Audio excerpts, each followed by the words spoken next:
Hello, everyone. This is Thursday night. This is our fight back night. This is Evelyn of Evelyn's Creations, and we're here live streaming for the members who want to really get it done. And tonight, the title is "Stay Focused on Your Race. You Will Win." And boy, do I got something for you. I always try to give it to you so you can see what I'm talking about, so you can relate to what I'm talking about. Well, this channel, if your first time, this is a channel that is actually an inspirational channel for anyone.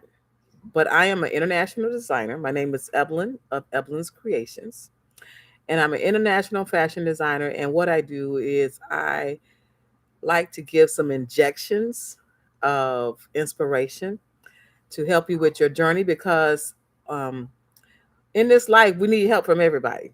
And anybody can do something amazing that just really stands out and it brings us all together. And so each time I come on live, I really want to make sure that I give you something that is new and fresh and that can help you along your journey. I also am here to encourage you that everybody has a gift. I'm talking about a gift that is extremely financial. And I want to tap into that and encourage you to come out with it. I want you to actually bring that gift to life so that it can be a backup or a front up of your income. So, with all that said, I just want to make sure that you know what my purpose and also that you don't have to be an artist yet because you're one, but you don't know what it is, or you may not feel like it's necessary because you're probably comfortable. Okay. And I'm saying that to say maybe you are a great speaker. Maybe you are a pianist. Maybe you are a athlete. Maybe you're a coach in different areas of your life. Or maybe you bring something to life from something that is flat. So I'm here tonight to tap into that. So when I say stay focused, you will win the race. I'm telling you, there's so many distractions, and each distraction can get you off your journey. But if you don't get distracted, you can win. And you can be winning and get distracted and can lose. So when I say, I mean, you may have something that just pops in your lap and say, "Hey, I got to do this. How am I going to do it? And I need to get all this other stuff done." Well, you got to be focused and you got to chop it up. You got to chop it up so that you can stay on track, and then you can get the task done at the same time, which means you might end up losing some sleep. Say it's a business thing you got to take care of, and you got to take care of it immediately. Or they say if you don't get this done, um, we're gonna have all these fees on you. Okay, so immediately you get overwhelmed. Like, how did they only give me so many days to do this? And I got a job and I'm busy and blah blah blah. Well, I'm gonna tell you something. When you have real bills and real things going on in your life, and if you already have a business, these people that are pushing the envelope to get in order, they may just get it at the last minute. And then they gotta give you the information so you can get it done. So you gotta say, okay, I gotta do this because I don't want a fee. Okay. So if you're doing it, then communicate with them and get it done. But stay focused on what's important. What's important right now is everybody making more than enough. Okay. If you make $1 and you're comfortable with that dollar, then work on getting $3. If you're making $10 and you're comfortable with that $10, then work on making $40. If you're making $1,000 and you're comfortable with that $1,000, then work on making $4,000. So we want to go times four minimum. And if you're going to do that, you got to stay focused. You have to stay focused in order to get to the next level. And if you're not focused to get to the next level, things gonna come up and you won't be able to withstand it, without getting frustrated or annoyed or sick or and then I'm gonna tell you something else. If you stay focused and your goal is to accomplish certain things, then when pop-ups come in your life, you can just, like Michelle Obama say, you can be rolling like a duck. You pelling underneath, but you rolling like a duck, right? So in this atmosphere that we're in today, most of the people who are coming on to this channel, I hear you loud and clear.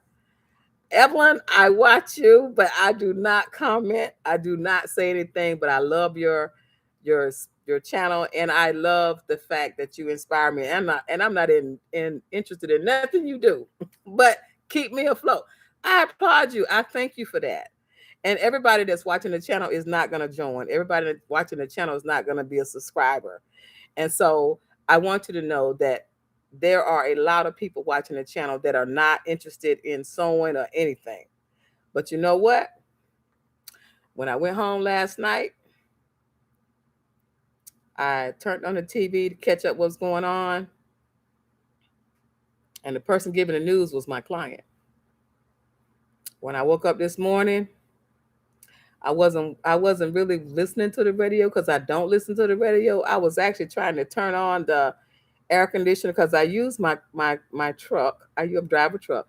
I use my truck to get my mental state together for what's coming at me in the store. Because as soon as I hit the store, I'm putting out fires. Somebody need this, somebody need that, somebody need that. In fact, I'm gonna show you a fire that I had to put out today. I get in the car. I don't want to listen to nothing but myself and my spirituality and a great song when I'm coming to work. But my phone kept pop, pop, pop, pop, pop. And I said, okay, I'm at the light. I'm going to see what this is. And guess what it was? See this?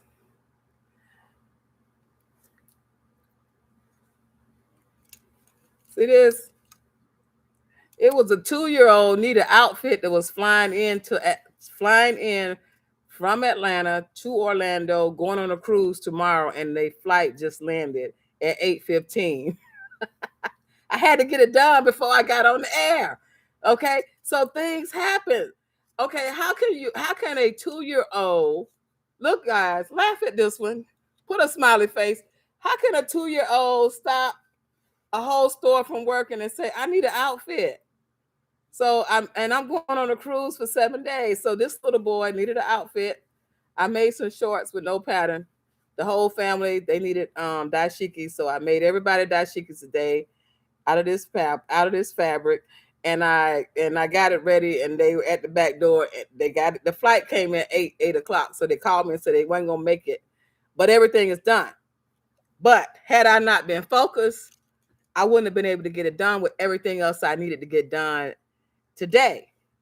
And I'm just letting you know, you absolutely have to stay focused to get through this world today. There is a million distractions. Now I'm getting ready to show you something. I'm going to show you something. I'm an athlete. I was an athlete. I played basketball in college. I was a starter in college on the basketball team. Okay, so I'm an athlete, and I used to teach aerobics for Valley Health and Fitness. I was one of their teachers and did their commercials. But the other day, y'all, I was looking. I had to watch this 10 times, and I had to make this the title tonight. I had to actually watch this 10 times because I said, "How in the world can I get my followers, my members, and my subscribers to watch me and go to the next level? Because if you don't win, I don't win.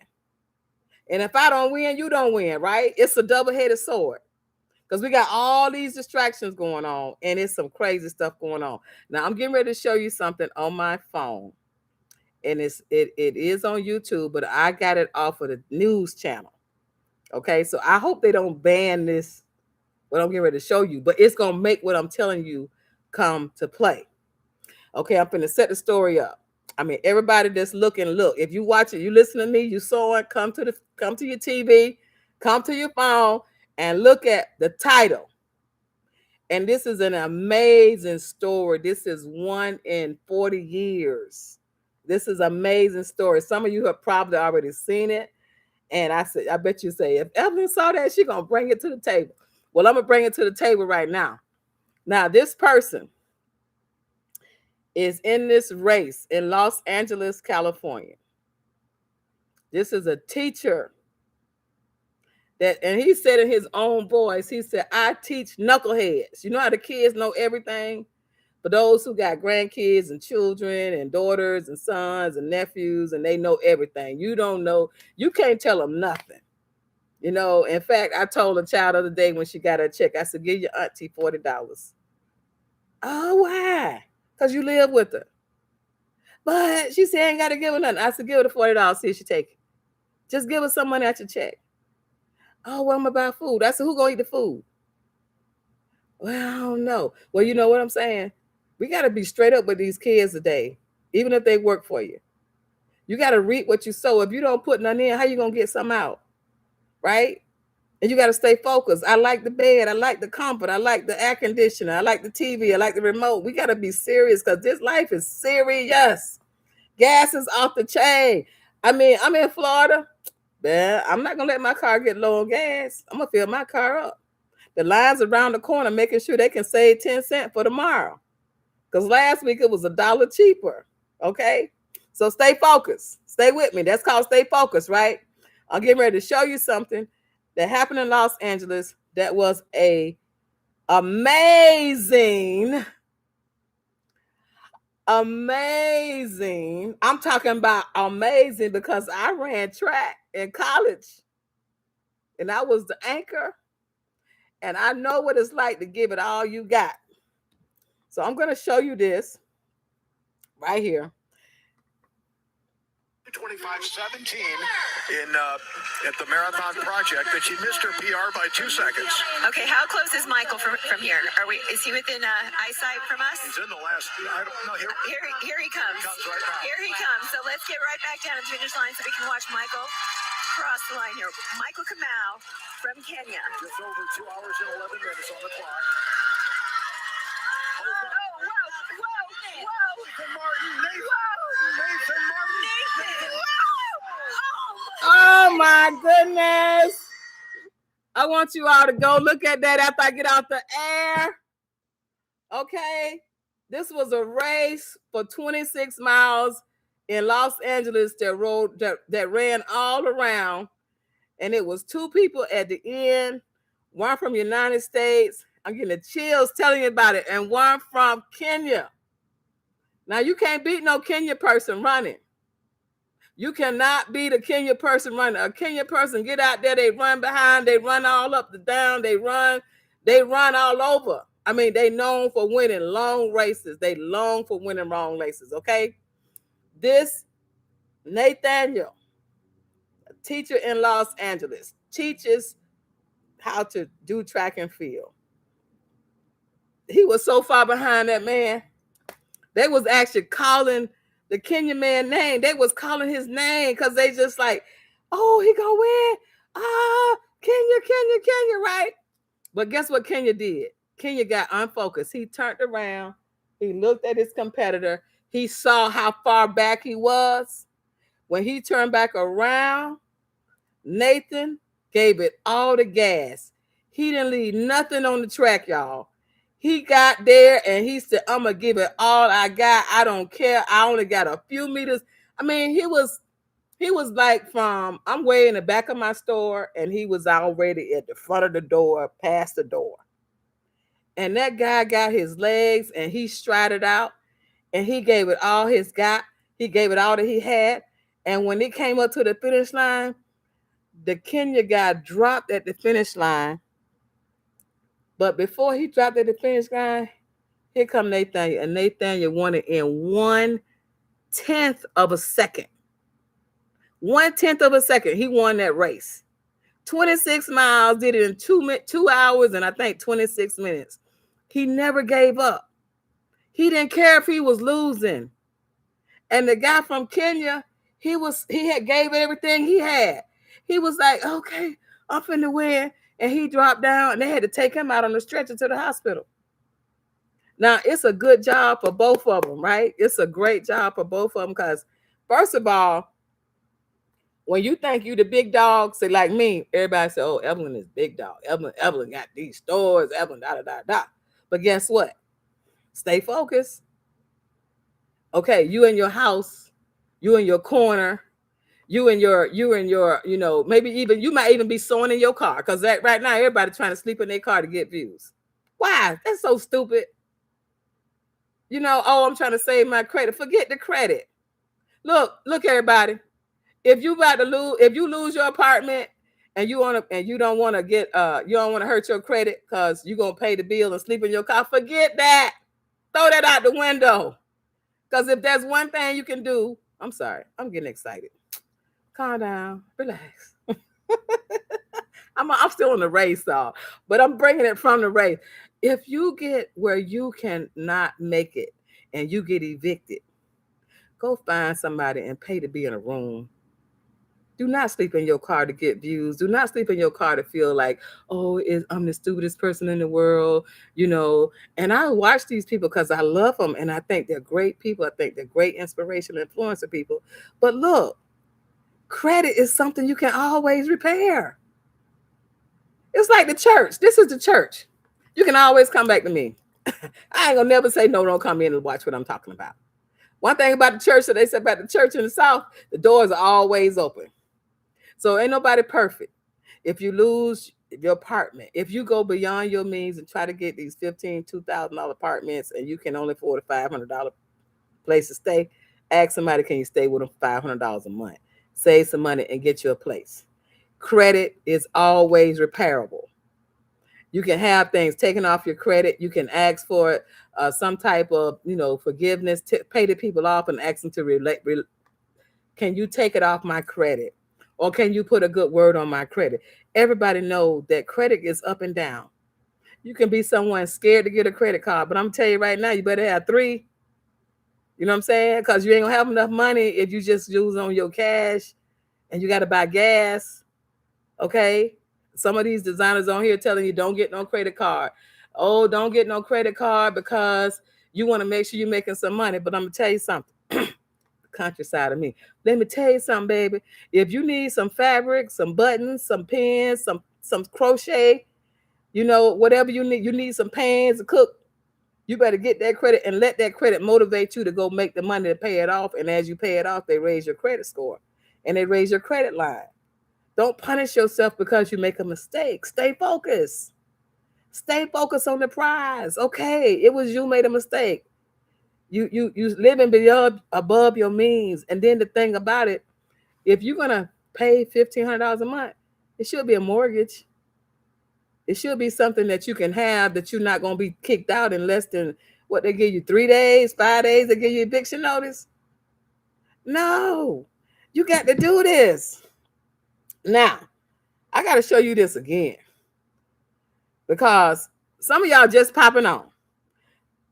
I want you to Google this. The race in Los Angeles won in 0.1 second. I'm going to show it to you one more time because this is how important this is to me. If you are in your business, everybody watching me is a business owner. If you are in your business and you're doubting yourself, remember I said last time about be persistent. Don't be perfect. Okay?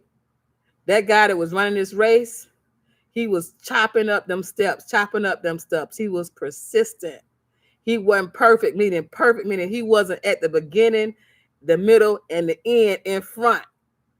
He stayed in the pack.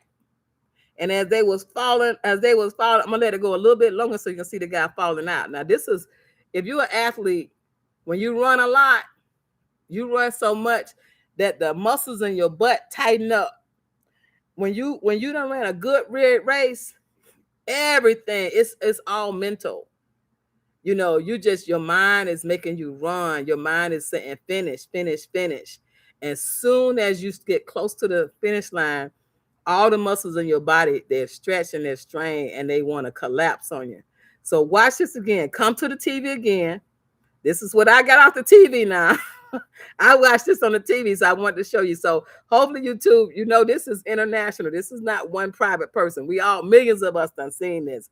But I want you to see this because it will make you understand your life. Missed it by 2 seconds. He ran 2:25.17 in at the Marathon Project, but she missed her PR by 2 seconds. Okay, how close is Michael from here? Is he within eyesight from us? He's in the last. I don't know. Here he comes. Right now. Here he comes. So let's get right back down to the finish line so we can watch Michael cross the line here. Michael Kamau from Kenya. Just over 2 hours and 11 minutes on the clock. Whoa! Nathan Martin. Nathan Martin. Oh my gosh! Wow! It is a photo finish for crowning of the 2026 86 LA Marathon champ. Now, if you're on my team, if that don't motivate you, I can't do nothing for you. I can't do nothing for you because when you see, and all his students was there, and he got 5 sisters. When you see that this guy said, I ain't got nothing to lose. I'm finna give it all I got. What? You know how long it take to get ready for? 25 miles, 26 point so many miles. That's a real marathon. It takes years and years to get to that point in your life that you feel like I'm gonna run this. I mean, when I run mine, I haven't did one yet, but I'm gonna do one before I leave this world. When I do mine, all I want to do is finish. I ain't trying to win. I just want to. Hey, if I cross that line and I ain't did everything on my body, you know what I mean? That's 2 hours. Now, look, I say give me 5 hours, over 2 hours. But I'm gonna say, look, when you see that though, it's just like, look, I'm gonna tell you something. I'm gonna tell you how excited I was. Everybody walking around in the mall, pushing a garbage can, looking at how they gonna fix something in the ceiling. I said, come here, let me show you something. Even guests, a lot of times people just like to hang out because it's trees and stuff. I said, come here, come look at this. When I showed them that, they look. I said, see, don't think your job is not important. See, look what you can do if you stay focused. See, don't give up on yourself. So what I'm saying is that we all are connected. No matter what you like in life, no matter what you do, no matter who you are, we are all connected. Whether you play sports, whether you play an instrument, whether you are a cook, whether you are a designer, a crochet, or artist, a pattern, what is it? The quilt makers. Some people are quilting, don't think they will ever finish. Some people are quilting, don't think they'll ever win. Because it takes so much time, but it takes all of that. Like they say, when it's cold, a quilt is your very best friend, your first, your last, your everything. And when it's hot, if you fix air conditioners, it's your first, your last, and everything. So we together, we got to work. We got to work at not being distracted and stay focused. That's my words for us tonight. Let's stay focused. Let's win this race. Let's make it do what it do. Let's go for the gusto because somebody is looking for you. Now, before I call the roll call, I'm going to tell you something I was so happy about, and then my world got crushed. My world got crushed after I was so happy. I was like, oh my gosh, I'm selling something in Israel, and I can't believe it. Well, I made all the stuff. My machine would not allow me to get the postage. I'm like, this is crazy. So I'm gonna take all this to the post office. And I go to the post office and they said, excuse me, where are you sending that to? I said, oh, it's going to Israel. I'm happy as a clown. I'm like, hey, it's going to Israel. They said, and they're going to Israel. I said, what? I did all this work and it's not going to Israel? They said, no, Evelyn, there is nothing going to Israel anytime soon. I said, you got to be kidding me. They said, nothing is going. Not only is not going to Israel, it's going to Israel. It's not going to Israel. It's not going to the any base in the Middle East. There's no way. There's nothing going in. There's nothing coming out. Oh, I couldn't believe it. What about the people that need stuff? You know what I mean? So, but I'm gonna tell you something. I reached out to my clients and I said, I am sorry to say that your things are ready. They were packed, postage paid, and for some reason with the war, they're not accepting any packages. And so the clients that made the orders said, "Thank you, my sister. Please keep them. When things get better, we will reorder those items when the airways open up." So he can always turn something that looked like lemon into lemonade, right? And I was just, for those who are watching me that are overseas in the Middle East, and we're praying for you, and hopefully all of us together can pray that this come to an end and people can be normal, and we can help with you grieving your loved ones, because it's war doesn't, to me, in my opinion, war doesn't help anyone. We have to learn how to get along because we need each other. We need each other. I'm looking at this, and I was supposed to be, check this out. I told y'all I was going to be leaving, right? I was supposed to be on the farm today. I was going to be showing you about the farm, my farm I got. I'm working on my farm, right? The gas is so high that we have to redo everything because all the tractors work on diesel. And diesel is so expensive. So you just think the tractor doesn't go. I don't think a tractor really goes more than 15 miles per hour. And if the tractor got to go from farm to farm to farm, you lose a lot of gas. So you have to fill up these big old tanks of gas or diesel to run your tractors. And it has just devastated the world because the farmers need diesel. You got to plant your seeds at a certain time. Sometimes the irrigation need gas. It's just a nightmare. So when we're inconvenienced about just having gas in our cars, it's a big deal with people that need it to plant food for us to eat this summer and this winter. And I'm talking about all over the world, because the oil is caught up in that little tunnel. It's 21 miles, but it's called it little. It's 21 miles where they're not letting things go in and out, and all these ships come in and bring us stuff. So that's why, look, if you feel like it doesn't bother me, it will bother you. Everything in the world bothers everything in the world. Everything and everyone. All of those bombs in the ocean affect all of our marine life. We're gonna pay for that. So we have to start talking to our friends and those who are in politics to say, hey, you steal their oil, guess what? We paying for it. So we gotta be focused on the real deal. What are we doing? How are we gonna do it? How are we gonna make it? So what I suggest for all of us to stay focused, make your goods, make your wares, build your inventory, build your stock.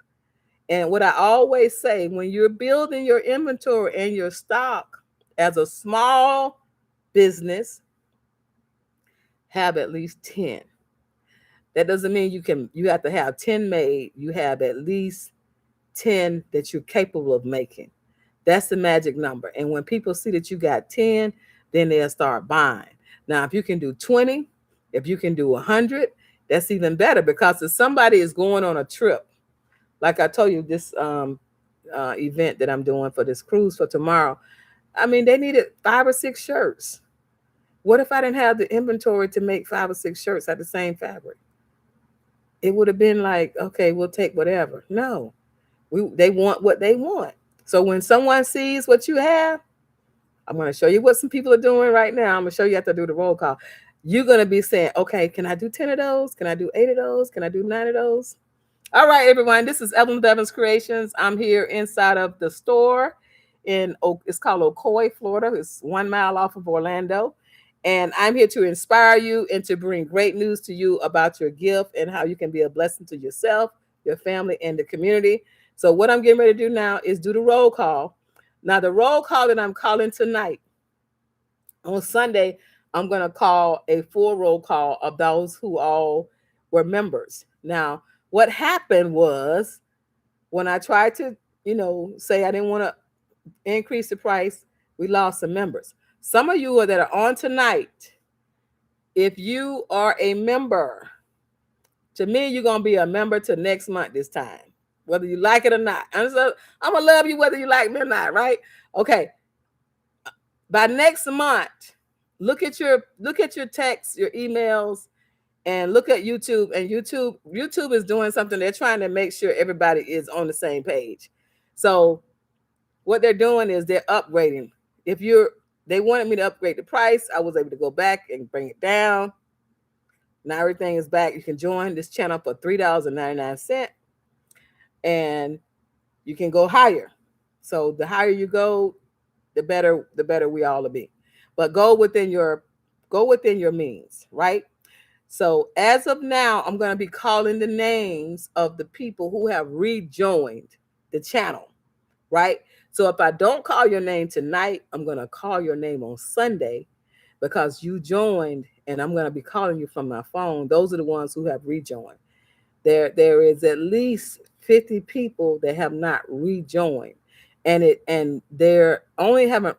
I can't say only, but my notes is saying that you just haven't rejoined. It didn't say that it was too high. It just said you haven't rejoined. I would love for you all to come back, but if you can't afford it, let me tell you something. You're going to get there, right? Because bills are bills. So if you can't afford to rejoin, then I want you to take a step back, stay focused, because I'm going to give you more than what your money worth, all right? I'm a 10 times that. I'm a 10 times that. So the names I call tonight are the names that they're showing me today that have not rejoined. And all you got to do, now this is what you do if you rejoin. You just click join. If you're like in a financial situation and you don't want to go to the higher pace you was, then it'll come up. You can hit join and you can come at the lowest level. If you want to go higher than $3.99, you can go higher. So tonight, if you do not hear your name tonight, and you know me and you text me and everything, I want you to just text and just say, hey, I'm still there. But you can join anytime. Okay, you don't have to. If you can't do it tonight, you can, or this week, you can join anytime. So don't feel bad if I don't call your name, because on Sunday night I'm going to call everybody's name that has joined in the past, because I promised I would do that for the whole month, because you are important to me and I appreciate you. And look, we couldn't have did it without you, right? So you don't how they say, you don't bite the hand that feeds you. All right, we're doing great things with this channel. Okay. These are the ones who have rejoined the channel from the upgrade, or you have joined back at where you were. All right. So if I don't call your name, that don't mean I don't love you. I'm just showing you what YouTube have. So you'll know those who, if you don't hear your name, that just means you need to go and click that button, join, and then you won't lose your place. Like if you've been in for 6 months, 7 months, 8 months, it'll still show me how long you've been in it. So you don't lose, you don't start over like a new member. Okay, here we go. Oh, before I say this, guess what? I want everybody tonight, while I'm calling your name, because some of y'all go like it's a commercial break. I'll call your name. I want you to put the city or the state that you're in. So when I answer your questions tonight, we can show everybody where you're from. Isn't that nice to say, hey, I'm from Illinois, Miss Gwendolyn? Okay. All right. Okay. I'm going to do roll call. You all are my superstars. Don't throw anything at me, because I'm just telling you what they're telling me that's updated right now as of 5 minutes ago. Okay. Pink Pizzazz. I know you from Las Vegas. Shamika Customs. Where are you from, babe? Learline Rockingham. Let us know where you're from. Luma Laser. I know you're in Florida. Okay. Angela Hamilton. Miss T from the SIP. I know you from the great state of Mississippi. Okay. Linda Brown. Gwendolyn Members Starbs from Illinois. Life's Living Lorraine. What an awesome name. C.W. Wardrobe. Maddie Mitchell. Constance Clinton. Awanda Brown. Sweet Pearl Creations. Patricia 156.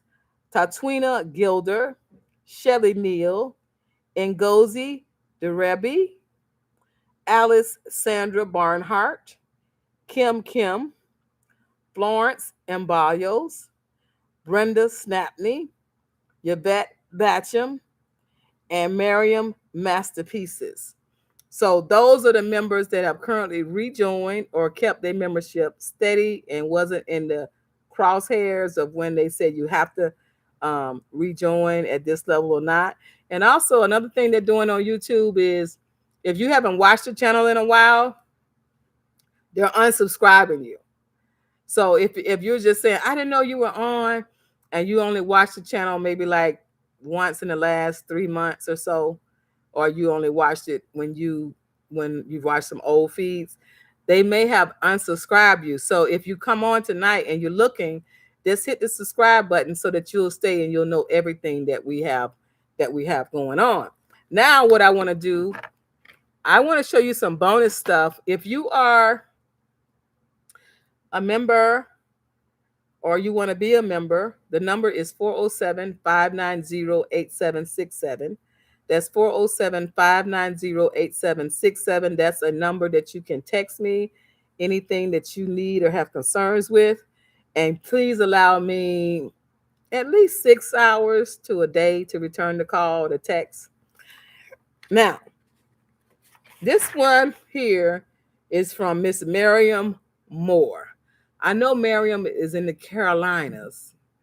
I believe it's the Carolinas. But Miriam, if you're on tonight, I'm going to show what you're doing. Now, Miriam Moore is making a lot of blouses. Okay, she's getting ready for spring, and what she's doing is scoop necks and really just simple items that you can make. Now, these items, Miriam and I go back a lot and forth, and Miriam will show me things that she is making. And she's making a lot of blouses. Now, these blouses can be made in multiple sizes, and she has multiple stock, and she's getting ready to put them online and also share to her community and customers in her phone. So I just want to show you something that's simple and not so difficult to make and can be done readily well. So this is Miriam. This is Miriam in the Carolinas. Now, when I saw this, I was like, what? This is Miss Gwendolyn from Mississippi. Okay.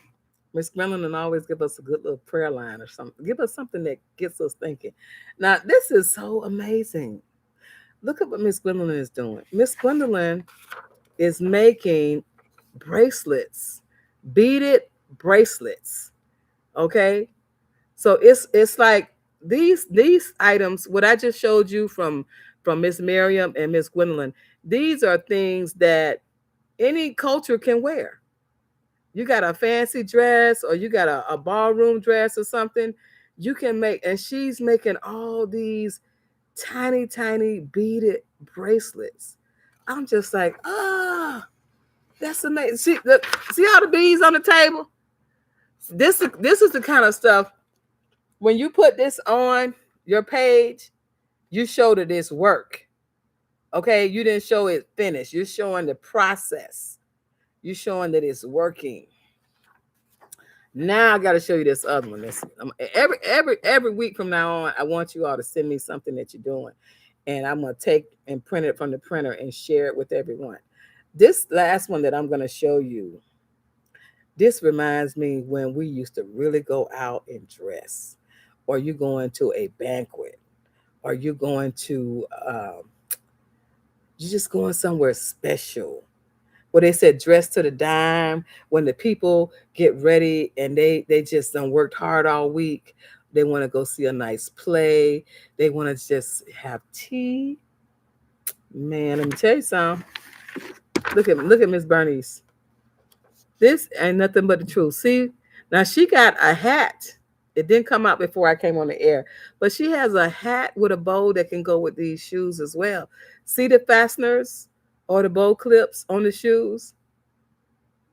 Now this is for the one that has it all or will have it all. Take a look at that. Isn't that amazing? Isn't that amazing that you can take a pair of shoes? You got some plain shoes. You can just take a shoe clip and put on those shoes, and you'll be like, oh my gosh, it looks like First Lady. It looks like, I mean, this is what I want you to do. Don't think that everything you make has to be casual, but don't forget the casual stuff. I'm going to say that again. Don't think everything you make has to be casual, but don't forget the casual stuff. The casual stuff is like your impulse buys. It's your impulse sales. It's your impulse. It's things that will keep you to the next. It's like get you to the next stop, right? And then when your client's company is hard to find pieces like this and like this here, the hard to find pieces, they'll treasure it forever. You'll have collectors. You'll have collectors saying, did you make, you have people that'll come to you and say, well, did you make my bracelet to go with that this time? Or did you make my shoe clips for my hat that you're going to take with you? Okay. So what I want you to know is that when you do this, you are opening your empire. Remember what I said? Everybody has a store. Everybody looking at me, you have a store. Okay. You got a store, right? Now, you got a store. I like making small hats. But this First Lady came in the store yesterday. She saw this hat.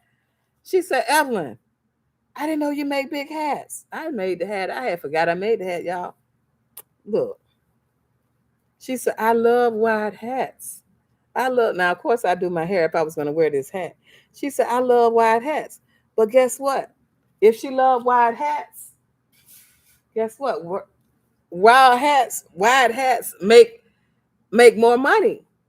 It's a bigger hat. It requires a bigger box.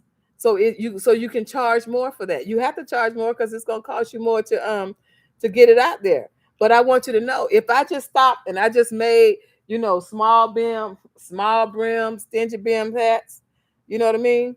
Like I made stingy brim hats, then I would make okay too, because I'll put a scarf with it to match, right? I'll make it too. But look at this hat and look at these shoe clips. If I had on a bad outfit and I wanted to wear my shoe clips on my shoes, highlight the black in this hat, man, you couldn't tell me nothing. All I would be saying is, thank you. Thank you. Oh, thank you. Oh, yes, my friend made it. Oh, I found these in Atlanta. Oh, my gosh. Okay? Because you know what? When we wear our clothes and our wares, we help everybody through whatever they're going through. All right? When we are on our journey in life, sometimes just seeing somebody in a nice outfit will help. I'm going to tell you something happened to me today. I have to tell y'all a story every night. I was in Sam's buying the stuff for the store, right? I'm only 5'3". So I'm going into Sam's. I'm all the way in the drink section. And this lady said, ma'am, can you help me? And I looked at her. She's much taller than me. She said, I'm having some spasms. And I just need some help getting my water in my cart. So I was like, okay, no problem. So, right now Sam's selling a 40 pack of water, right? So I reach down and I get the 40 pack of water and I put it in her buggy. And she said, oh, thank you. Thank you so much. I said, no problem. So I keep getting all the stuff. So I buy it for the store once a month. So my buggy is like this. My buggy is taller than me because when you buy the paper towel, it seems like a body. When you buy the toilet paper, it seems like a body. And then when you buy the drinks, they got so many drinks, right? So I'm struggling with the buggy. And I go up to Sam's, use my cash back and my no tax. Remember what I told you about your tax exempt? So I use my tax exempt and I get my cash back. So I save about $50 on my stuff. So anyway, I go through the thing. They see I done paid for it. And I'm outside, literally struggling with my buggy. The wind is going crazy. It's like windy. And I was like, and my truck is like 4 hours over. And I'm like, So I'm holding the buggy. I'm trying to keep the toilet paper and the paper towels from falling over. I can't see over. So I'm struggling with the buggy. So here come the lady that I helped with the water, right? Stay focused. here comes the lady out, and she has on a nice suit. This is the same lady that said she had the muscle spasm. She came up to me and she said, "Oh my God, you need some help." I said, "No, no, no, no, no. I don't want you to get hurt. I'm gonna be okay. I'll just have to go slower, right?" I said, "No, no, no." She said, "No, you need help. You're gonna get hit. You're gonna get hit by a car." So what she did, the lady came up with her buggy. She didn't have that much stuff in her buggy. She came up in her buggy. She put her buggy in front of my buggy. She put her hand on the back of my buggy, and I was steering my buggy, and she was making the way. So she made us like a train because people don't be watching, they on their phone and everything. And she said, "Well, how far you gotta go?" I said, "Ma'am, it's okay. I gotta go 3 more aisles that way." She said, "Oh no, I can't let you go that far by yourself. You're gonna get hit." Because people don't, this is Florida, people don't care. So anyway, it's not like New York, but people don't care. Anyway, so we get to my truck, and she said, "Well, did you need help to get in the truck?" I said, "No, you got muscle spasm." And so I said, "I'm gonna put it all in there myself." So I'm at the truck, right? And I said, "By the way, my name is Evelyn of Evelyn's Creations. If you ever need any sewing or alterations needs, let me give you my card." She says, "Oh my God, you sew?" I said, "Yes." I said, "My store is 5 miles up the road." So I gave her my card. She said, "I'm gonna come see you this week. I got all kind of things." I mean, when I'm in the stores, I don't look at giving cards out. But this lady was so helpful that I wanted to friend her. And I says, "If you ever need anything, just let me know. Just swing by. I'll give you a discount for helping me with my my cart." And she said, "Oh, I can't do that." But what I'm saying, I was focused. She was focused. And what she did was she came, the same lady I could have been rude to in the store, came out behind me, saw me wiggling the wind was whoo, whoo. It was like the wind was so strong. When I opened my door to the truck, it was moving my door like this. I mean, a heavy door. It was just fanning my door like a kid was kicking the door open. And so my buggy, I could barely stir it because the wind was taking me one way, and I'm trying to keep it from running into the curb, and I'm trying to get out the way before somebody try to turn, the whole 9 yards. But I was like, look at this lady. She see me struggling. She was not going to even let me go and face danger trying to get my buggy into the to my aisle. And she stayed with me she stayed with me till I put everything in the car. I was like, "It's okay." She was like, "No, I thank you for helping me with my water." I was saying, "Oh my God, good gifts keep giving. Good gifts always give back." So when you see something and you do acts of kindness all the time, you know how they said sometimes you never get it back from where you give it, but that was the difference today. They say you never get it back where you give it, you get it from someone else. That's not always the case. And then they'll say, "Well, you'll get it back somewhere down the road." No, God can turn around on a dime. He can see you know what? Sometimes we think, especially strong women, we think we can just do it. We think we can just do it. And what'll happen is, like I'll tell you when my husband say, "You're human." You're human, right? So sometimes we have to stop and listen to the creator and let others help us. And that's part of being focused to win the race. Because I could have shone her away and said, "I insist." But I knew I needed help. And I knew I couldn't leave my buggy in the middle of the road. And I knew I had to get to the road because the wind was coming and the rain was coming. You know what I mean? So when we stay focused, God will send us an angel. And it don't take long. It don't take God long to answer our prayers. It don't take God long to just do what he do. And on another short note, I did it at Walmart, and the guy came and helped me. And I actually had a $2 bill. And I said, "You were so kind to me. Here's a $2 bill. Don't spend it. Just keep it for good luck." And he was like, "Wow, $2 bill." But anybody who wants $2 bills, you can go to the bank, order $2 bills.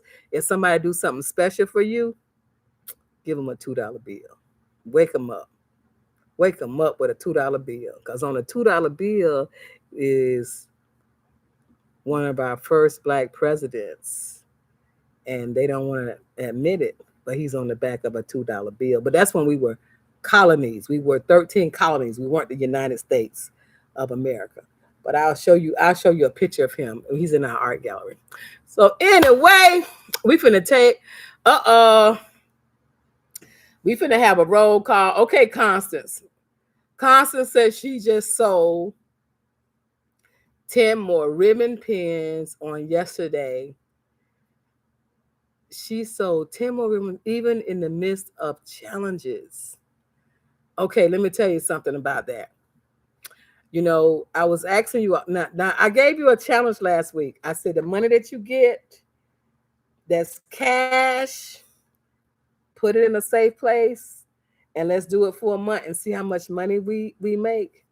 When you have small ticket items, you get cash. And sometimes, in most cases, they say keep the change. All right. And I'm going to read some more of Constance, and I'm going to go back and read other things that you said. But Constance said, when you give, he will get back. He will give back to you a good magic pressed down, shaken together, and running over with me will pour into your lap. Wow, that's great. That's right. When you give, he will give back. And right now, we got to give. We got to encourage others to give. Because some people like to give just to their friends or people they like. That lady had never seen me before, and she gave. She gave more to me than me lifting up that water. So just like you said, she poured it back. Okay, Constance, where are you from, sweetheart? Let us know where you're from. When you ask me a question, let me know where you're from so I can let everybody know. Okay, Liz Wilson is from Detroit, Michigan. From Detroit, Michigan. Okay, Constance is from Gary, Indiana. I see it, Constance. Okay, let's see. Okay, Sonia Harding is from Charlotte, North Kakalaki. Did y'all say North Kakalaki, or is just us in the South? North Carolina. Sonia Harding is from North Carolina. Mildred, can you tell us where you're from so everybody can know where you're from? Okay, I'm going to try to screen down to see other people, who they're from. Miss Mildred, she says, I'm going to rejoin. I forgot to send the pictures. Okay, Miss Mildred is making some dusters and jackets, and she's asking me for some prices. Okay, so last week I was actually, sometimes I don't see your questions until we go off the air, and I go back and I'll talk about it the following week. Or this is what I saw on Sunday. Miss Mildred is making some dusters, and she's asking for what should she price them for.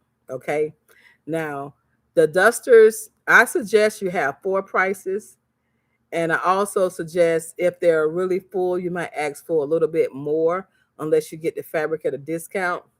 I personally don't like to charge more money for larger garments than smaller garments. I try to have a flat line price. But if you're making dusters, you want to make those dusters different prices according to how much work you put into them. Okay. Miss Bernice that made all these beautiful pieces right here. She's from Decatur, where it's greater. You know, in Georgia, in Georgia, they call everywhere Atlanta, right? And Decatur is right outside of Atlanta in Georgia. And and rappers like to say Decatur, where it's greater. And it's some beautiful homes, some beautiful people in Decatur. In fact, I have a home in Decatur. That's why I love Decatur, though. I love Decatur.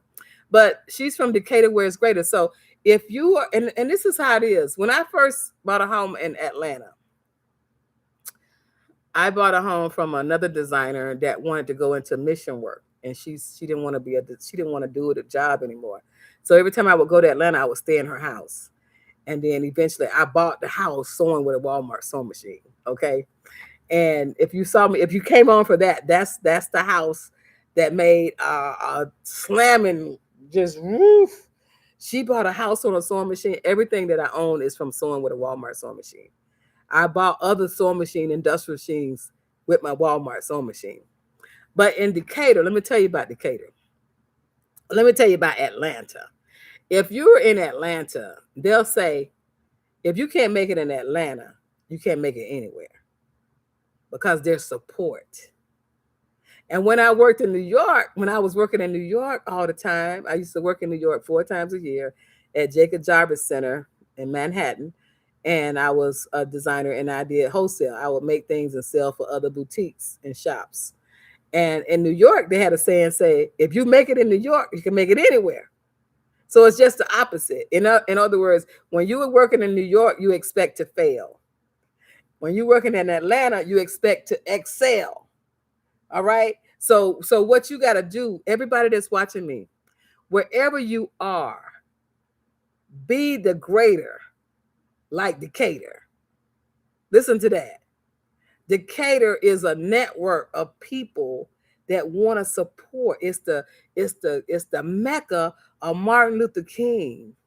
It's the Mecca of support, crime support and issues and people believing in themselves and they working for themselves and they just working. I mean, they working. In fact, the whole part of it, California have moved to Atlanta. All the buildings, all the businesses that was getting burned out, they done moved to Atlanta so they can build their own. In fact, even Tyler Perry made his fortunes. He was homeless, and he was literally homeless on 285. 285 is the circle that go all around Atlanta, and he's a multi-billionaire. And got and bought this old naval base and built this empire. So what I'm saying, if he could do it, you could do it. If I could do it, you could do it. Stay focused on the race so you will win. Stay focused on the race. I don't care how. Let me tell you something. I don't care how hard it is. I don't care if you having a setback. If you having a setback, you can come back. Like they said, a setback is a setup for a comeback. Okay? So when Constance said, I sold 10 ribbons in spite of all the challenges. Okay, she could have had stuff at her job. She could have been having all these hairdos and she got to do all these emotions. And if you don't mind, Constance, I can also say Constance is remodeling her shop, a beauty shop. So she got all kind of barriers. And she's in Indiana and it's cold and it's hot and it's winter and it's rain. So anything can be a distraction. But what you have to do when you get a distraction, you have to sell something. Every day, make a sale. I don't care if it's in person, online, or a promise. Every day, make a sale. That's your focal point. Okay? Because the scripture says if we don't work, we don't eat. So make a sale. All you got to do is ask for it. Ask for the sale, you'll make the sale. I promise you. If you ask for the sale, you will make the sale. Okay? Okay, so Miss Liz Wilson said, we were talking about Miss Mildred's dusters, and Liz Wilson says it depends on the fabric also. Yes, it depends on the fabric. But I'm going to tell you something about fabric. Sometimes you can get some fabric and you didn't spend that much for it, and it's more valuable than what you paid for it. So if you found a fabric and it's $3 a yard, and you probably would have spent $12 a yard for it. You might find a really, really good fabric, and it's inexpensive, it's quality, and it's beautiful. But I call that your blessing. So if that, and there's sometimes you can buy a fabric that you just got to have, and you really didn't want to pay $10 a yard or $20. I think the most expensive fabric I ever spent was $69 a yard. Okay, and it was beautiful, and I had to charge a lot of money to make the garment out of that fabric, of course, but it was simple. And then sometimes you can take a fabric that is very inexpensive and is simple, but you can't get the same for the expensive fabric because of the fabric. But it can also be the opposite. You can have a simple fabric that's very beautiful and that's way worth more than the fabric you spend a lot of money for. So you have to use your eyeball, and you have to say, okay, if I was going to buy this, how much would I pay for it? Now, if you make a garment and the garment take you a couple hours at the most. Now, you can make garments that take you a lot of hours. I always suggest make things when you're going to sell and make money, make things that can be no more than 2 to 3 hours. Because sometimes when you get really busy and you start making that money, it'll be hard to find 2 or 3 hours at one time. And you got to make volume to make money. You know what I mean? Because most people are not going around spending, say, $2,000 for a dress. They might one time a year, but not every day. It's a special occasion. Your money is going to come from your bread and butter customers. Your bread and butter customers are people who don't mind parting with their money with anything between $200 or less. The sweet spot right now in dresses is about $135 to $150. That's a sweet spot. Now, if you got a $95 dress, they'll buy it all day long. If you got a $50 dress, they'll buy 2. So they'll spend $100, right? So you want to make sure that you don't have too much time in something that they can't buy with their discretionary income. Meaning it's not going to affect the mortgage. It's not going to affect the rent. It's not going to affect the gas. You know, now the same lady told me, I just put $110 in my gas tank. Oh, I don't know what I'm doing in Sam's. I said, oh my God. I said, I just put 50, but I wasn't gonna let mine get empty. I'm not gonna get sticker shock at the gas tank. I'm gonna make sure I got, half a tank or more, so I can at least live. You know what I mean? So we have to be wise of that. So if you can make some real money off of a fabric that is not that expensive, then make it so you can make a profit, and you can put that in your coffers, and you can build your inventory up. The key to it, to stay in focus, to win the race, is inventory. Because if you got the inventory, you can always, like the blouse I showed you that Miss Miriam made, like this blouse right here, you can take it, like in the fall, if she got them prepped, she could take it. She could put like one of those fur collars on it, or she could put some beads on it, or she can put something on the cuff. She can take this dress or this blouse, and she can make it into several different styles according to the climate, right? It's a dark color blouse. She can keep it simple for the summer, but then in the winter, she can put the cuffs on it. She can put leather around the top. There's always, if you got your base together and say that item haven't sold, then all of a sudden it sells, right? Now, if you got your items prepped and you say they're going to be ready in a week, what you can do is, like somebody just said, I need this outfit. When will it, can I have it? Because I always give myself a week. And then they'll say, well, can I have this? How soon can I have it? I said, well, I can make it for you tomorrow. I'm pretty much well caught up. So I can make it for her tomorrow and ship it tomorrow. Now, it's not made. It's not even prepped. But I know I can do it within less than an hour. 2 hours if I'm interrupted. So that's $120 in 2 hours. So I want you to be on the same road of focusing. Is that when somebody asks you for these items, say somebody come to Constance and they said, well, oh my gosh, I got 50 kids I need ribbons for. Can you have that for me by tomorrow? I'm sure Constance will say 50 by tomorrow, maybe by the end of the day. Is that okay for you? Guess what? If it's one, it's $50. If it's $2, it's $100. If it's a three, it's $150. So what it is that get yourself prepared for success by being focused. So that when you focus and you got that client right there, okay, I'm gonna give you something. Y'all saw me on the boat when I was fishing, right? Those who've been with me for a while know I like to fish. When you're in business, it's like fishing. Okay, you don't know if you're gonna get a bite, but you know you're hungry. So you throw the pole out there. All right. Now everybody looking at what you got to eat. Think about that. Everybody under the water looking at what you got to eat. Do I want that?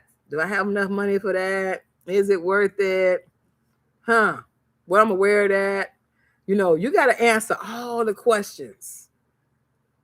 Is it quality? Is it my size? Is it affordable?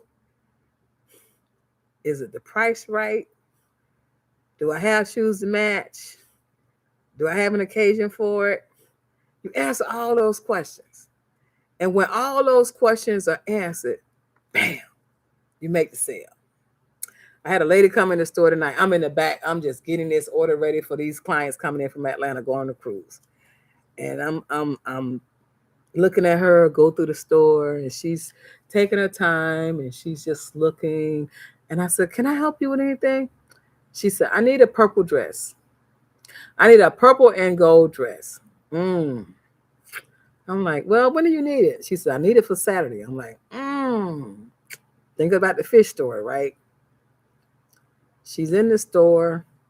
All these dresses are in the store already made, but she need a purple and gold dress, and she need it by Saturday. Today is out. So my assistant hears her, and he goes over to the fabric store and he starts pulling everything. I said, "Ask her, does she want to see some fabric first before you go over there?" So he asks her. She says, "I'll look at it." So I'm thinking, okay, I done lost this sale because there's just no way. There's just no way I have purple and gold and now. And I don't even know what her budget is. So about 15 minutes, she comes walking out from the front, and she has this beautiful purple and gold dress that I had in the store that's on a rack that has layers, and it's a wrap dress, and it fits multiple sizes, and the sleeves are beautiful. Purple and gold. So I said, "Would you like to try it on?" She says, "No, I really don't want to." I said, "I request that you try it on. And if there's something that needs to be done, I like to fit it to you properly." Right. So I could tell she was either a doctor or a nurse practitioner. I could tell by what she had on and how she carried herself. She was high up in the medical field. Okay. And so she went in the dressing room and she says, "I don't want to try this on." I said, "Please, let me give you the real African experience." So she tried a dress on, and I said, "Listen, look at this dress. The dress need to be taken up on the side. I need to take it up in the back, and I need to move the handles so that when you tie the bow to the side, they'll be the same length." And I said, "I could do that for you in less than 10 minutes. And it's absolutely free." She says, "Oh my gosh." She said, "Well, how much is the dress?" I said, "That dress is $135. And she says, "No problem." I said, "And I give you complimentary earrings." She said, "Wow." I said, "So while I do your alterations, why don't you go get your earrings?" So she goes and she picks out 2 pair of earrings, and I picked out one. I said, "I like that one better than this one. What do you like?" She says, "You know what? Since I'm getting one free, I'm going to buy a pair." So focus, preparedness, fishing. I'm like, that was like if you have the bait and nobody like your bait when you pull the pole up and then nobody like that bait. That don't mean there's no fish there. They just didn't like your bait. But the right person come around, looking around for a bait and looking for something, and they're like, I'm going to find what I want. Have you ever did that? Have you ever went to a store and you knew more? You found something in the store that the owner or the business person didn't know was in the store? That's what she did. She was persistent. She was persistent on finding something purple and gold. And then she told me, I was in another mall and something said, go to West Oaks Mall. Go to West Oaks Mall. They got what you need. I had no idea that dress was still in the store. It was up on a mannequin in a rack with about 8 dresses. And she brought it back. She tried it on.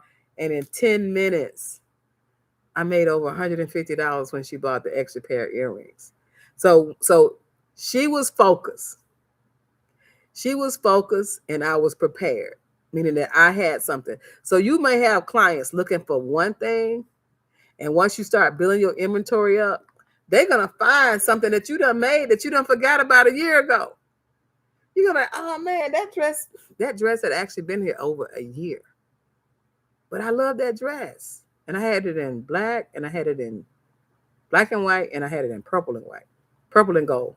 And I had just actually forgot about the dress. I just, I'm thinking about this 2-year-old coming. I had forgot about it. So when you just be persistent in building your inventory, and you'll be looking at what you brought in new, and somebody else is looking at what you already have, that works all together.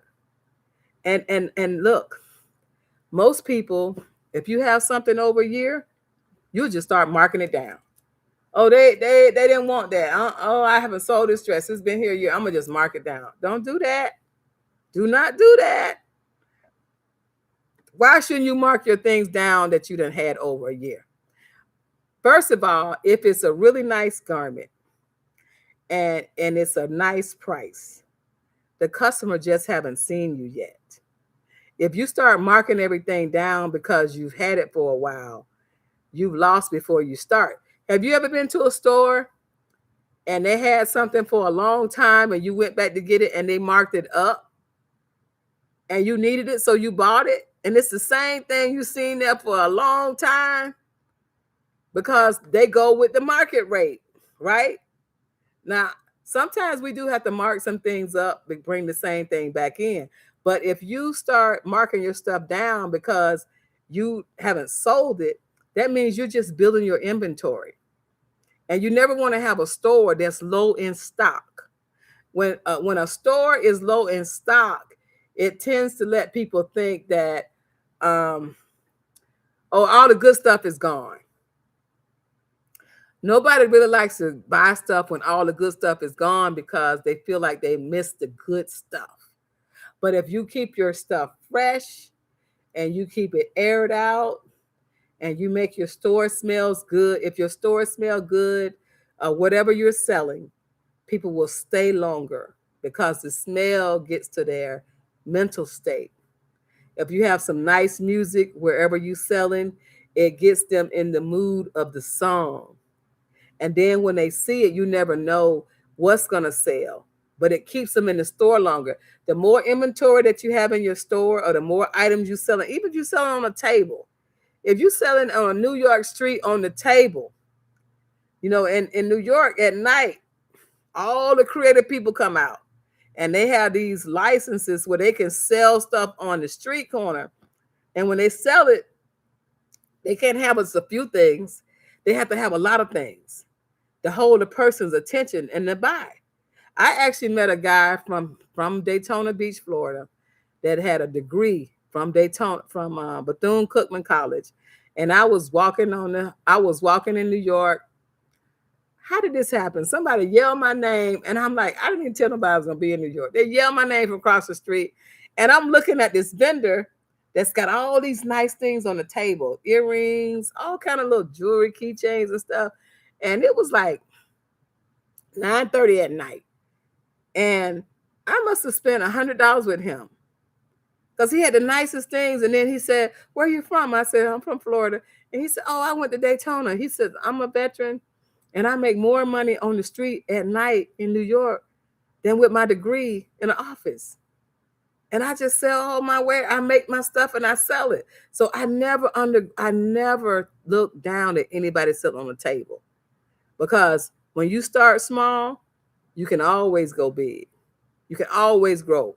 But even the smallest vendor on a 6-foot table, folding table, on a chair, They have to have, if you just say, if you got a 6-foot folding table and you got to fill that table with stuff, small items like $5 items, $10 items, $3 items, you got to have a lot of inventory. And then you need to have a lot of inventory underneath the table so you can restock, because you don't want to give out. And you can make hundreds of dollars. He told me he said, sis, thank you for buying from me. He said, but I make about $800 a night. I said, what? He said, I make $800 a night. I pay my license fee. I get my stuff. I got my table. I make $800 a night. He said, it ain't a night I don't make $800. So what I'm saying is, he was focused. He got his inventory. He restock. He make it. So if somebody come to you and they need what you got, and you got the will to do it, you can make so much impulse money by just being focused and building your inventory. And when people come, they say, hey, and I show my staff every day. I see somebody walking out, hey, come here, how you doing? Come check this out. I got something for you. I've been waiting on you. You got to sell yourself.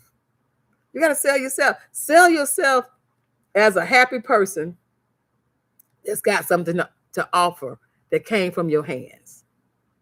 Okay? Don't be a snobby thing. Oh, I got the best stuff. I know you're going to buy from me. No. Become a friendly seller.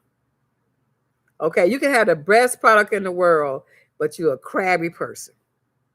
Or the weight on the world is there. Become a friendly, pleasant seller.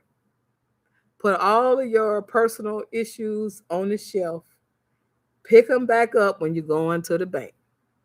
Okay? Do not have all the weight on your shoulders down. A lady came today. She said, oh, I got to get this painting from you, and you want $800. She said, I'm going to get that painting. She says, I just had some stuff done to my heart, and I had 2 friends that died, and I don't want to die with not having what I want in life. And what I want in life is that painting. And I said, are you serious? You love it that much? She said, I love it. She said, I got to have it. And the painting is a painting. Some of you probably seen this painting. It's a painting with a woman. She's walking off of a cliff. And the artist's name is Walk, W-O-K. She's walking off a cliff and she has a blindfold on. She don't know she's walking off the cliff. And then there's a hand, like God's hand, coming up under the ocean on the cliff to help her go to the other side. And she said, my life has been like that. And God has helped me to get a home. And now I need a beautiful painting in my new home.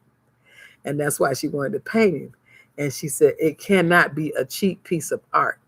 So that piece of art has been in the gallery for over a year, right? Why would I lower the price because I haven't paid, because nobody has bought it? I wouldn't. You wait on the customer. And when somebody has it, now in the meantime, while you're waiting on the customer, you have to sell lower price items to keep the gallery afloat. So that's what I'm telling you for your business. While things are not selling, like say Miss Gwendolyn, I'm not sure how much she's selling those bracelets for, but they look like a lot of work and they look so good and they look so nice. And I'm going to show them to you one more time. Miss Gwendolyn, making these pieces right here with all of this work, right? Okay. They might say $65 or $100. I'm not sure what she's selling for, but the time's taking. But in the meantime, you might have something that's less. That's $20. Oh, she said at $250. Yeah, $250. That's what she said. I think she said at $250. They worth every penny. Because those needles are so small. Those little things are so small, right? Okay. So in the meantime, if a $250 bracelet is not selling, then why not make a $65 bracelet? Or why not make a $100 bracelet? Okay, because that keeps it going. Because someone may say, oh, I really want that, but I just don't have the money. That doesn't mean they don't want to support you. They may just not have it as discretionary income. So you always want to have your highest piece. Like my highest piece of art is 3,400, and my lowest piece of art is $35. So I have a range. And I always ask the customers when they come into the store, what is your budget? Now, if they tell me their budget is, say, $100, that doesn't mean I won't show them the 3,500. I'll just say, look, when things get better, you have more wall space. Please consider this. Okay. So if somebody first go to the $250 bracelet and then say, oh my God, I got to have it, then, the $250 bracelet might be an impulse buy. It might be the perfect day, the perfect time, the perfect outfit to go with that. And that can happen every day, any day. And then the people have the means. And don't think that everybody is broke. Like I had one to say, everybody's not broke. So you put your price on it. And now if Miss Gwendolyn needs $250 off that bracelet, then I would suggest that price go to $295. And then you can have flash sales sometime. Like if you got say if she got 3 bracelets for $295, and then she might have, if you buy 3, I might can give you one half off. Okay, or you buy 2, I might give you one half off. So whatever your desired price is, have a breaking point. Have a point where you can give a sale. Don't be where you make when you make a garment or any item that you create with your hands, that it's got to be that final price. And another thing is, it's a sweet spot, right? Don't have it where your price, so you got a price that you can give a sale. Because look at it this way. How many of you ever shop for stuff on sale? How many of you ever shop for stuff on sale? If you shop for stuff on sale, then your customers want stuff on sale sometimes. All right. If you have a sale once a week, or you have a sale for a whole week, or you have a sale once a month, then you're going to get more customers, and you're going to keep your inventory going to keep revolving. Now, if you can't keep up, you can't have a sale. Excuse me. If you can't keep up, you don't have room for a sale, but you can take pre-orders to keep you busy, right? So I suggest, as you're starting or as you're continuing, to have a sale at least, I would say at least once a month. Have a sale at least once a month, because you'll have had time to build your inventory up. You'll have time to have a variety of things. And then some people will say, well, I'll come back when you have a sale, because some people won't buy it until it's on sale. And then some people are going to buy it because you have it, period. Meaning that she got what I want, boom, boom, boom. And if you got people that buy from you all the time, it's only right to give them a sale. Like say if Miss Gwendolyn's sold 4 of those bracelets to her high-end clients. I don't know a lot of people that can afford $250 every month. But just say hypothetically, she sold an artist, somebody traveling, somebody got somewhere to go, and they needed, I want this one, I want that one, I want this one, I want that one. Then she may make one special for her as a gift. Or if someone knows that her client likes it a lot, they will come and start purchasing something for that person, right? And even if she had $10 off, do you know $10 is a big deal for some people? If you say, I got a bracelet for, and I'm glad that I have someone who have a high-end item like this. If you have someone who says, my mom loved all your work, There's nothing you can't make. And Miss Gwendolyn is from Illinois. So Illinois people, they know how to dress. I mean, they dress in the winter. All them northern people, they dress all the time, right? But the work that she has to put in it. And so when those people come and buy something, they're gonna want her best. So if the bracelet is $250, then she need a $295 bracelet and she need a $350 bracelet. She need to have one lower, and if that's her starting point, that would be the lowest point. And then she need to have one higher and one highest, and then be able to give a deal. And then don't go below her $250. If she want $250, she may have to start out at $275 and say, okay, I can let this go for $250, because you have to compromise. And see, something like that is tedious and it's time consuming. And then you got everything in you got to be working. Everything, meaning that all your energy got to be focused one bead at a time, and they have to pay for that. And it's time consuming, and it's a lot of stress on your eyes to do that needlework, that pen work, that organization, that bring it all to life. That's like someone building a house with bricks, and you try to take out the brick out the middle, and it'll mess the whole structure up. It'll go in like this. So that's how those beads are. All those beads got to be singing together. They got to be singing together. And when they pop up on the wrist, it's like, oh, that's like a beautiful song being sung. So when you're doing your prices this spring, we're at the end of the first quarter, everybody. March, the end of the first quarter.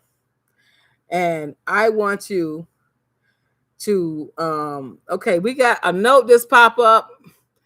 Carolyn Royal, welcome to Beginners Membership. Miss Carolyn Royal is a new person that just popped up. So thank you, Miss Carolyn. Okay, so what I want you to know is that when you are starting with your business, or you continue with your business, you want to make sure that you have a beginning, medium, high, and extra high. Those are the platforms of your pricing. Okay, we're going to go back to the hat. We're going to go back to the hat that Miss Bernice made. If you got a $20 hat, $30 hat, $45 hat, $65 hat, $100 hat, have your price range. Have your price range so that when you sell a hat, you can sell more than just the bracelet. You can sell a ring. You can sell a necklace. So you want to sell the whole package. You see how I sold the dress today and I gave her a complimentary pair of earrings? And she bought a pair. That's what you want to do. You want to bait and get a reward. You give a gift for the purchase. I didn't charge for the alterations because it was very minor. Just zip and cut the bow off, attached it. Less than 10 minutes. Put it on the hanger on a garment bag. Gave her a free gift. She bought another pair of earrings. Okay. I would rather have her to buy another item than to give me a tip. Because now when she wear that one pair of earrings, they're going to say, oh, that was nice. Oh, I got another pair too. She wore the other pair, right? So what happens is when your clients start buying from you and they buy one item, they want to have a comeback item, right? They want to have a comeback item. And if they have a comeback item, they will reward. They feel like they got a reward. They got a reward from you. I'm going to see if I got, I want to see if I got something I could share with you. And it is actually, okay, this is what I want to share with you. This is when I get off tonight, tomorrow, I want to show you how you can order these and give you my coupon code to get items from Vistaprint. This here is what we call a loyalty card. This is a card that I want everybody to have. And you get this from Vistaprint, right? Now, this is a card that I have. And what I have on the back is I have 7 lines actually, right? And every time they buy something, I write on the line and I punch the card. And this what it does is after they make 6 purchases, the 7th purchase is free. Okay. Now, the 7th purchase, it's all biblical. You buy from me 6 times, on the 7th day you rest, I'm gonna give you something back. So what happens if a person it could be any amount now. If a person buys $50 every time they come into the store, okay, 6 times 5, 6 times 6, 6 times 50 is 300. Okay, on that 7th purchase, they'll get $50 of free merchandise. It could be anything. And they don't have to buy it all at the same time. So what we do, and what I want you to do, I want you to go to Vistaprint. Vistaprint has a coupon code, and you can get anywhere from 20 to 40% off. I will see if I can find it for you real quick. But if you text me on the 407-590-8767, I will give you the coupon code that you could use to order off of Vistaprint. Vistaprint will have your cars to you in less than a week or 2. You can expedite it if you need it overnight. But I suggest to you, with the way things are, build a loyalty system that they can get the rewards, right? It's like a cashback, but they buy it from you. It's like you having your own line of credit with your clients. And it has worked for me over and over and over again. They have this in their wallet all the time. When they look to buy a gift for somebody, they think of you, and they come, and you just sign that. And you spent $100 this time. You spent $300 this time. You spent $400 this time. Okay, you spent $20 that time. So whatever amount they spend, you average it up. After the 6th visit, they don't get it on the 6th visit unless they're doing some more shopping with you. You add it up, and when they come back again, they get that same value. So if they spend $100 every time, then they get $100 value. They spend $10 every time, they get a $10 value. So it's whatever, and it doesn't have to be the same amount of money. But what it does, it makes the clients loyal to your gift, and it also it's like I want to say this, like, not the beauticians or the nail techs, the people got, like, you're in my budget, right? So if somebody is coming to you and they're buying something every month or every other week, you are in their budget. When they get paid, they're going to say, okay, I got to give her this money because she got something I need. And when they do that, they'll put you in their budget, and it keeps your cash register going. It keeps your cash flow going. It's like that money will keep circling around, and you're in their budget. And the more they buy, the more they wear, the more they use. And when people see them, they'll say, where you get that? And they say, man, she got a loyalty card. This week, I'm going to go get me something. Especially like people that buy oils and toothpaste and shea butters and black soap, stuff that they need all the time. They use their loyalty card to get those things from the store. And they might be buying clothes all the time, but then those items don't go fast. But they'll say, oh, I'm getting low, so I'm going to go ahead and stock up, and I'm going to use that for this. And they don't have to spend it all at one time. So if somebody got $50 of loyalty points or loyalty cash, and they want to use it, they don't have to use it all. They can just say, hey, I'm going to see what else you got, or I'm going to save it. Sometimes people run 2 cards, just like they gamble. They run 2 cards, and they're going to get both of them stocked up. Then they're going to come back. And then you'll say, well, how can I afford to give away a $135 dress? Somebody buy a dress from me every time, and they got $135. Look, you can't afford not to. You cannot. Look, I'd rather give somebody a free dress that they have rightfully deserved than somebody to come in and steal a dress. Think about it. You cannot afford not to give back who have kept you open. When they keep your doors open, whether you in a physical store or in a closet, in a bedroom, and that's extra income to make your life easier, you cannot afford not to give it. Now, if they buy something or they gift themselves something from their loyalty points and it need to be altered, then you can charge an alteration fee because you had to do something else to it. That's supposed to be an item that just walk out the door. That don't supposed to be an item that work. And it can't be you can only get from this section. No. When they buy from you, they buy stuff they like. So don't ruin it. Don't say, oh, well, you can only buy from the cheap section. You can't buy from the nice section. You can't buy them a $300 dress. No, if they spent $300 for you, let it go. He's gonna bring it back tenfold. There's no person that gets a loyalty card that never comes back. They want to see if it actually works. And when they find out that it actually works, they're like, oh my goodness, this actually works. That was no trick. So we can't trick. We can't trick. Okay. Miss Williams said, I received that in selling tip. Yes, because people have money in a war. People are spending. You see, I told you, lady said she come back in 2 weeks about an $800 painting. People will have it. If your doors are open, they will have it. And take that income and make your life better. Okay, Mildred deserves. That's right about the music. There has been times when I stayed in the store because of some good soul music. Yeah, I'm gonna tell you something else, everybody. If you got some good music and they start shaking, I love that song. Oh, even if a praise song, thank you, Jesus. Guess what? That wallet just start opening up. It just start open. There's hardly any time that you can have great music and great smells that you don't get a sale. You can your troubles will go away. You can be in the moment. You know, if you go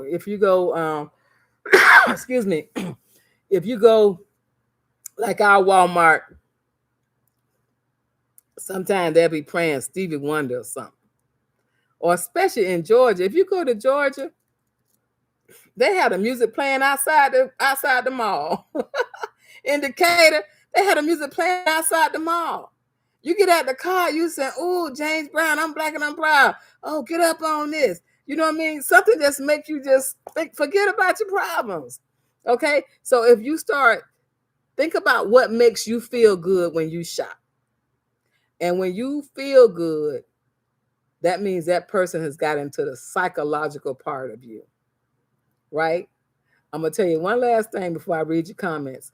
I told you about I went to Sam's and I brought the stuff in and the stock person was stocking the refrigerator because we let our clients go in the refrigerator, get what you like. Those who like to buy can buy, right? So I went and checked on him. Now, I'm the kind of person, y'all going to laugh at me.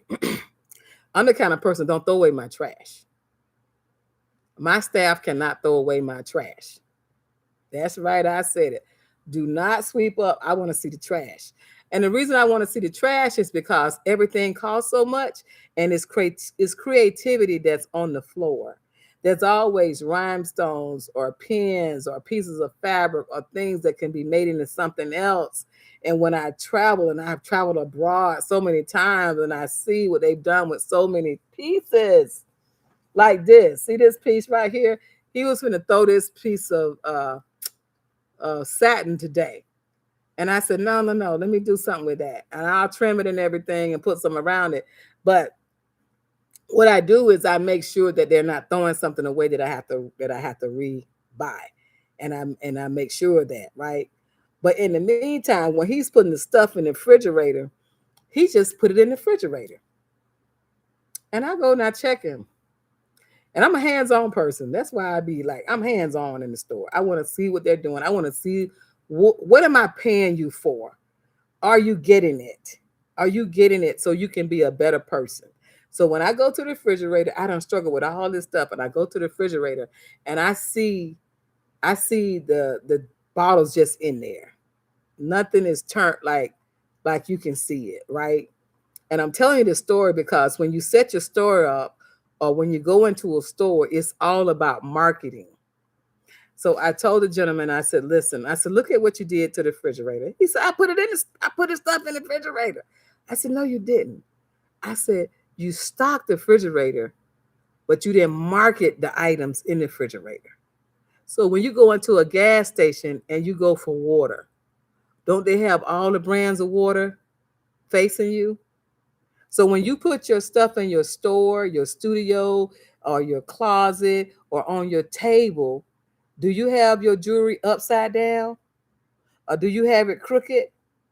So every little thing counts. Stay focused. So I told him to step back from the refrigerator.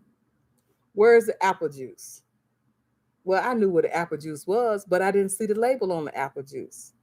Where's the Sprite? Where's the Canada Dry? Where's the Gatorade? Is the Gatorade showing me Gatorade? Or are you just looking at the tops? You know, it's like something a kid would do. But sometimes even the best don't understand the idea of marketing. So when you're sending me your pictures, you're showing me the best part, right? That's marketing.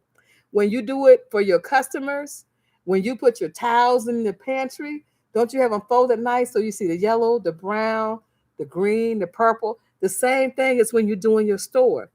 When Constance is showing her ribbons, isn't she showing them nice and straight or on a pin or on a shoulder? Don't forget the small stuff. Stay focused. Put your things where they're like soldiers and they're ready to sell. All you got to do is package them. Package them. Give it to the client. And when you start doing that with the littlest thing, now mind you, he'll never forget that. He'll never forget that because sometimes people think because you got a store, they think you got it going on. They think you all that and all some. Remember the race I showed you? That guy looked behind him. He said, oh, he ain't going to catch me. He was giving it all he got. And I'm going to tell you something. If you're running a race, it takes 0.2 of a second to go like that and to come like this. That man won that race in 0.01 second. If he would have just kept running as hard as he could, it probably would have been a tie. But he turned around that 1 second. So when somebody go in my refrigerator, it don't take 1 second. I'm going to take Canada Dry. I'm going to take root beer. I'm going to take Arizona sweet tea. I'm going to take that. But if all the things is turned, do you want them in there just standing to the side? No. They got to get it right then. And we got to get it right then. When that client come to us and they see that $250 bracelet, it's got to be on that mannequin. She got to have it on it. It's got to be able to fit and it's got to go. It's got to go right now. Somebody's name is on it. You don't know who you're making your stuff for, right? But when they come, you're happy to see them. You don't know who you're making that stuff for. When they come, they're going to be so happy that you were there. So don't sleep on your prices. Have more than enough and have the prices where they go from if you're on a budget, if you can splurge, if you can buy gifts. Make sure all your prices can get everybody on the same page and they feel good. Because when somebody buys something, like this watch. I bought this watch in St. Martin on an island that they always have these concerts on the island. And it's an island where you don't pay taxes, right? You don't pay taxes on anything. And I was so happy. I was like, oh, I can afford this watch. When you sell something, people don't mind spending a lot for something that they've always wanted. And they feel good about spending the money. And believe it or not, they came to give you the money. If they didn't come to give you the money, they came to give the money to somebody, but they didn't know who they was coming to give it to. So when you put all your love into that and you get it, sometimes you might have to add your tip in there too. So if your price is $250, you might want to say $275 and set up for $260. Okay? So be a little. Now, I don't want you to feel like this. Let me make sure I'm clear. When you are selling something, don't be so quick to go down when people say, what's my price? That's when you're not supposed to negotiate, really, as an artist. When it's what's my price, that means, and this is the right question for that answer to that question, is how many are you buying? Okay. Now in Africa, they love to haggle. They are actually insulted if you don't haggle. Like if you go to Africa and you say, they'll say the shirt is $25, and so you come out with $25. They're insulted.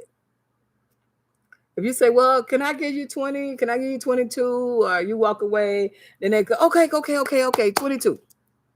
Okay, $20. That's their culture. In America, if you have a dress for $100 and they say, I give you 80, that's insulting. So it's just the opposite. So don't give your price away because somebody just wanted cheap or cheaper. You give your prices due to the volume. Like if somebody buys multiple items, then you can give a discount. You know, I price my dress so I can give earrings. When I price my dress, I put my price of my earrings in the dress because I want them to either go with a head wrap or with a pair of earrings. Some people don't want to put nothing on their head, but I want the garment to look complete because it sells the store. If it looks complete, it sells the store. If it looked like she just found an African dress and she just had a dress on. No, she already got to come with the shoes. She already got to come with the makeup and the attitude. So if I give her the earrings going to compliment, right? But don't come to the table and say, I want this dress. Now, how much is for me? I would have told her it's that price, ma'am. And I say, I give you free complimented alterations. I was like, it's just in Africa. You buy a dress, you don't buy it off the rack. They tailor it to you to make it go well. So what I'm saying is, when you have your price, be firm with your price unless they're buying multiple items. I mean, I'm not saying be an iron board. I'm just saying don't get in a habit of giving people a discount just because they ask for it. And I'm going to tell you why. Go to Walmart, go to Sam's, go to JCPenney's, go to Neiman Marcus and say, can I get a discount? The person going to say, I have nothing to do with the prices, ma'am. That's the price. And they can say, well, the sale rack is over here. So you can have a sale rack in your store, in your presence. You can have these items I have on sale this week. These items are not for sale. So that's what I mean by being flexible. Have some items that you have lower or have on sale, and then have some items that you're firm on, because the firm items normally take more time, or those items are in less quantity or hard to find. And once they're gone, they're gone. Okay. And the time that it take to make it. So be negotiable, but don't be, oh, what's my price? Nah, your price is the price. But I do have some things on sale. And then they'll say, okay, let me see what's on your sale rack. And I have a $10 rack. I have a $10 rack. Some items that I just need to move. They're great quality and they're $10. And I have them on a rack outside in a kiosk area. And those are like items that people just want to pick up, like some t-shirts or something. I have a $10. The quality is there. The price still says $39.99. These are non-continued items. They're first quality, but they're $10. They call the customer appreciation sale. It's not a going out of business sale. It's a customer appreciation sale. You help me, here's a $10 item. And we got it.